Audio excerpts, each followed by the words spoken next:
அகில இந்திய சமத்துவ மக்கள் கட்சி வருகின்ற மக்களவைத் தேர்தலில் பாரதிய ஜனதாவுடன் கூட்டணி அமைந்துள்ளதாக அக்கட்சியின் தலைவர் சரத்குமார் அறிவித்துள்ளார். இது தொடர்பாக அவர் விடுத்துள்ள அறிக்கையில், பாரதிய ஜனதா கட்சியின் தமிழக பொறுப்பாளர் அரவிந்த் மேனன் பிப்ரவரி 28ஆம் தேதி என்னை நேரில் சந்தித்து மக்களவைத் தேர்தலில் பாரதிய ஜனதா கட்சியுடன் அகில இந்திய சமத்துவ மக்கள் கட்சி கூட்டணி அமைப்பது குறித்து முதல் கட்ட பேச்சுவார்த்தை நடத்தினார்.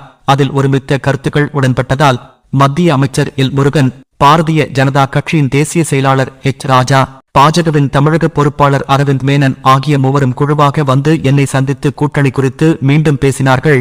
2ஆம் கட்ட கூட்டணி பேச்சுவார்த்தை சுமூகமாக நடந்தேறியது. அதன் அடிப்படையில் நாடு வளம் பெற, ஒற்றுமையுணர்வு ஓங்கிட, மீண்டும் நல்லாட்சி அமைந்திட 3வது முறையாக நரேந்திர மோடி பாரத பிரதமராக தேர்ந்தெடுக்க பாரதிய ஜனதா கட்சியுடன் இணைந்து செயல்பட முடிவு எடுத்துள்ளேன்.